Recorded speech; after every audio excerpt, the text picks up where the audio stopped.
Black women in the United States are experiencing poor maternal health outcomes, including disproportionately high rates of death related to pregnancy or childbirth. Black women are 3 to 4 times more likely to experience a pregnancy-related death than white women discrimination throughout their lives.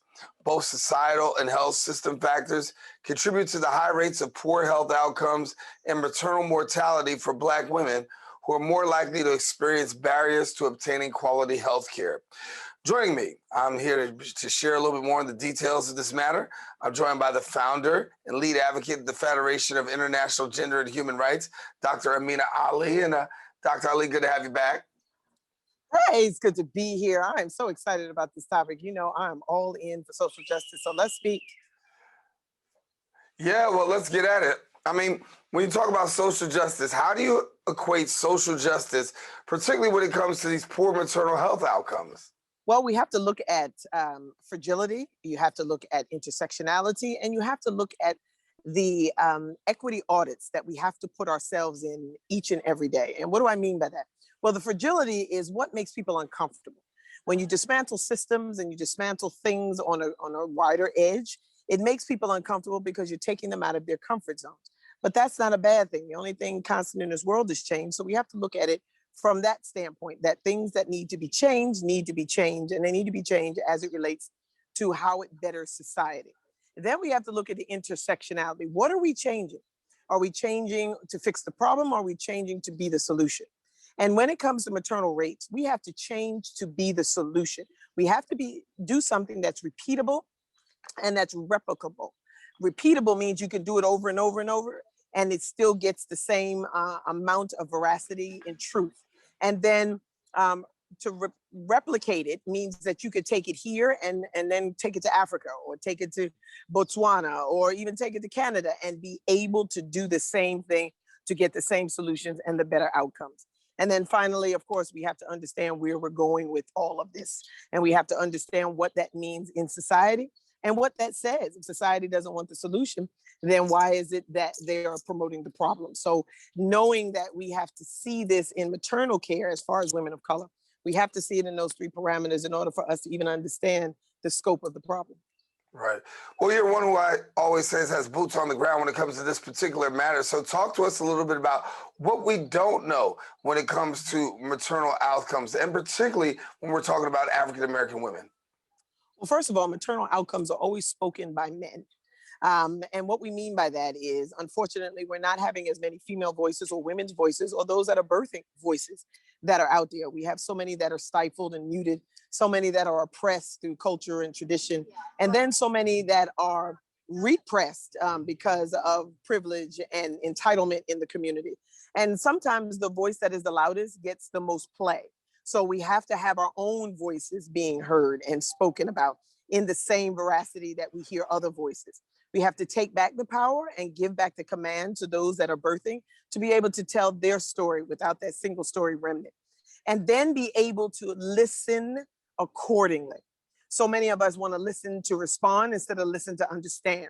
And this is where we're falling short in the medical fields. We're falling short because the doctors are doctors and you have to listen to me because I'm a doctor, rather than listening to what works for that patient.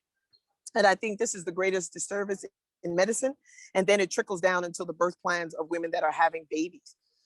This is seen when women come to the doctors and say, well, I didn't know what to do, so I went to my doctor. And he just told you what was liable and what was ethical for his bottom line at the hospital. He didn't tell you what was best for your birth. And this is where we have to see that. We have to be more empowered within our choices and our options. And then we have to do our due diligence and research and our information, and then educate us moving forward for the next generation. And when we talk about reproductive health rights, I know that you're on the forefront for that, really bringing a voice and an advocate. Where are we in the fight for reproductive health rights? And let me ask more specifically, what is it that you would like to see? Ideally, I would like to see men out of women's body spaces. And I say that not to topple over on the men, but of course we still have a male majority in the voice that is spoken in Congress, in the voice that is spoken in our lawmaking, and the things that make a difference for women. And now that things are changing, we're getting more women to step up. If you just noticed that the White House just sent an initiative that allows Black mortality and maternity rates to be seen for the first time. President Biden said on a conference with Kamala that we have to say this. That was powerful. He said his administration has to say this. He has to speak for the mortality and the morbidity rates of maternal care in this society, because it wasn't spoken before by any other seated president. We didn't even get that much play in the Obama administration, but we did get more effort in seeing that as a plausibility. So what we're seeing now is a movement. There's that shift, there's that change we talk about, but it's also met with resistance. So we're asking people to see this as a change for the better, rather than seeing someone being moved out of their comfort space. Yeah. And when we talk about the rights themselves, you say having really men get out of women's bodies, and I know exactly what you mean by that. Do you feel as though the woman's voice has been more amplified and more received, particularly in a time such as this, where we are seeing more pushes towards equality, equity, as they say? How would you see? I see it as, I have that Stacey Abrams energy now, and I call it that because it's that I get up and go just because it's necessary for me to get up and go. And so, yes, the voice is out there. We have the AOC voice, we have the Stacey Abrams voice. Now we have the Kamala Harris voice. So yes, the voice is getting out there. Voices that are powerful and empowered are getting out there, and they're breaking through all of those barriers and those veils that have been put up. Their glass ceilings are being shattered, and the seats at the table are being filled with our voices. So it is happening. However, the status quo doesn't want it to happen. So I have to put the end in with the beginning. So I have to see it as whatever it is that we are doing, we have to increase it in its veracity and support. So this is where men come in. This is where men start saying these things to their daughters. Your body matters, and your opinion about your body matters, and having these conversations. The narrative needs to change so that men are now addressing women as, what do you want? Just like you just asked me, what do you want to see? And then listening intently for the answer. This is the only way that we're going to change how we see what we speak about, and why it is the narrative will be seen differently. Yeah. There is a mistrust in the African-American community, particularly amongst the healthcare system, that the healthcare system is just not trusted. Where does this come from? It comes from not being respected in your own community. I just did a research thing on an abstract. And do you realize that in Cuba, we have more doctors per capita in Cuba than there is in the whole United States? I'll say that again. What? There's more doctors in Cuba than in per capita than in the entire United States. And do you know 80% of them are women? Why is that? There's a little known thing that is called that you treat your community the way you treat yourselves. And what you want to see is what you need to promote. Here in the United States, we say we are who we've been waiting for. But what does that mean? If we've been waiting for us to show up, why haven't we shown up already? But see, in that mindset, in Cuba especially, they're saying, we're tired of being sick. We don't really have anybody to go to. When the borders were shut down from the United States, they didn't have anybody to go to. So they had to rely on themselves. So one of the things that I see now is the reliance on self. So we have people in the African-American community that are going back to school, that are becoming doctors. Look on LinkedIn, look on Instagram. You see more doctors putting up their white coats and showing that we're going to take this. Then we are seeing culturally competent health administration. What does that mean? That means we have well-paid, well-trained, competent professionals that speak our language, know our tradition, and understand who we are. So it's medicine that's personalized. So we have that Cuban woman that is giving the medicine to that Cuban person in the way that they do it in Cuba, here in the United States.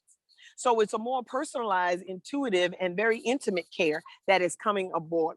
Now, because of COVID, we have the telehealth, which is more personable because you can sit in your own house and be comfortable not having to worry about other people being in your business.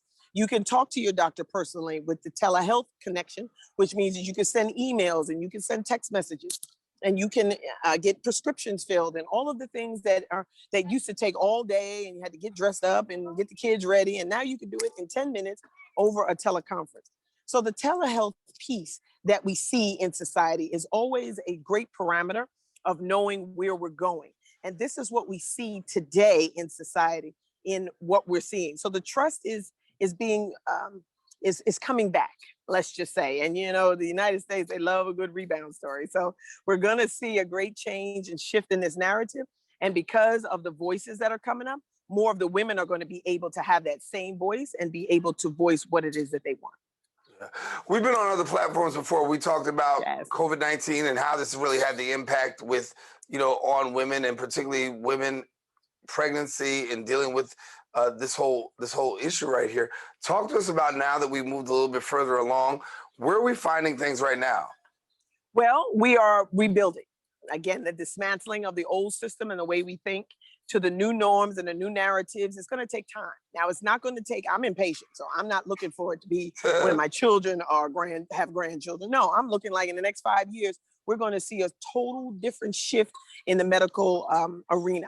And this is going to be, like I said, well paid, well trained, linguistically competent to our own, and culturally competent to what it is that we need. We're going to see more with this current administration. We're going to see more outlooks to people in their own communities, self-serving their own communities. We know the people closest to the problem are always the one with the greatest solution. So we're going to empower them right where they are. So we don't have to bring in people from the outside to give us the care. That's what we did when we started this this mindset of the European colonialism. We brought people in because we thought we couldn't do it, or we thought they had a better idea. Well, now we realize, no. Our voice is enough. We got this. So now let's equip us to be as resourceful and as resourcing as we need to be within ourselves. So yeah, I agree that we're going to be able to dismantle this system in the next 5 or 10 years, and we're going to see a whole different change. And we're going to be able to say, I remember back when, and we're going to be speaking about it in the past tense instead of in the current situation. Yeah. What is the biggest change you think you see it happening on the horizon? Well, we're getting out of our own way. That is a huge piece that I didn't even think I was going to see in my lifetime. We're starting to see things in a different perspective for the same reasons that we were starting to see the change in the civil rights era and the post-war era. We're seeing things change because it's necessary. We're getting out of our own way.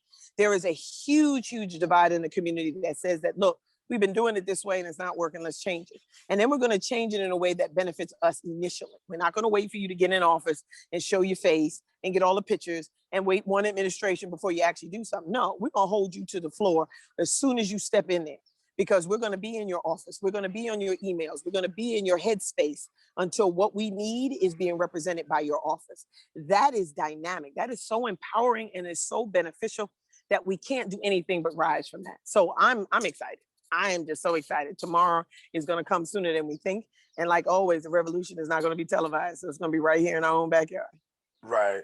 But I do like the fact we talked about before, listening, right? And not just listening to respond, but listening with intent and intentional listening. In this time, in this season right now, do you feel as though that there is this intentional listening, particularly when it comes to listening to a woman being able to exercise what she feels is best for her? I mean, I feel kind of crazy even asking the question, but it's a question that almost has to be asked because I understand where we are as a society. Yeah, we are losing the battle to the masculine voice. And when I say losing the battle, it's a good thing.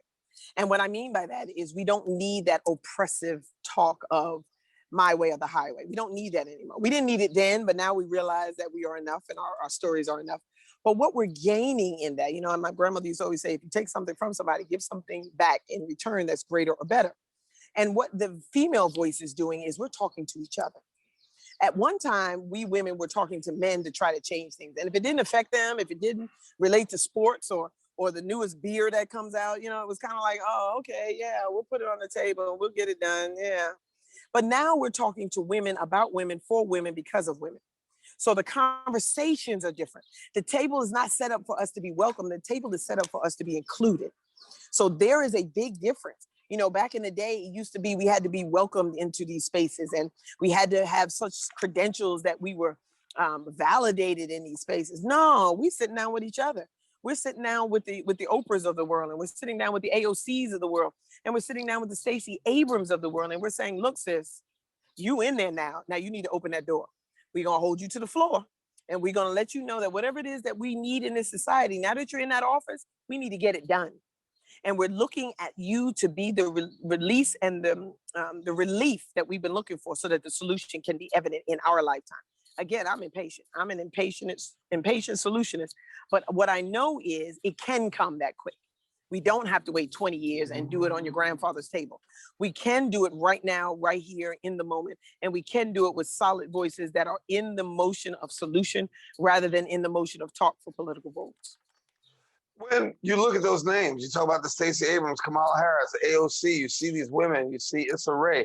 I remember Issa Rae one time at the awards says, listen, I want to see everybody black win. You know, that's exactly what I feel like. I mean, I was really, I'll never forget that moment, you know, because it's very poignant.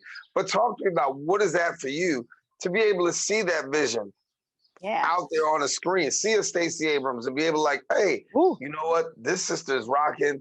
And what does that do for you? And what does that mean to you? Well, being a woman that was in medicine for 30 years, I didn't have many women that looked like me in the field that I was in. And being that woman back in the 80s and 90s, coming up through medicine, seeing other foreigners or people of foreign parentage come in and take over jobs that was meant for us, both male and female, for those that were coming in and setting a service, I used to resent them. I really did. I said, you know, how could you come from another country and come over here and do this and be great? But I was like, you know what? They did it though. Are you mad that they did it and showed you what you're lacking? Or are you mad because there aren't spaces because they're taking it up because you're slow to the table? So which one are you? So I had to ask myself that. Now we have those people setting up those tables. We have the Abrams table and the AOC table, and we have the Harris table, and we have all these tables that are setting up. And I say that Issa Rae table that is already set up. Now, what are we doing to welcome ourselves to that table? What are we doing to put ourselves there? Are we putting our seat there, or are we putting our name on the table? And I think now women have that ability to not only pull up a chair, but to put your name at the table so people know who you are when you sit down. And this is most powerful because we don't need the validation as a woman anymore. We need the cultural competence to speak truth to power right now. And these are women that my children can emulate. These are women that they don't have to be that woman, that only Black woman in medicine in the 80s and 90s, that, you know, the only person in your community that you see in this space. If it was me in medicine, it was my aunt-in-law, and then it was a cousin of mine that I don't even see that was in journalism and communication, which is telling our story and having the power to tell our story. There was only 3 of us in a family of, you know, a couple of hundred. There's only 3 of us that was really making a difference. And we were outcasts. We were the black sheep. We were the Oreos and all the other stories that were told by us.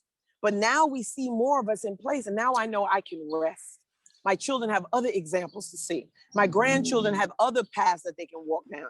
They can go in other people's shoes. And this is amazing that we don't have to do all the work all the time for all the right reasons. We have other people that are saying, you know what, Ameena, I got this.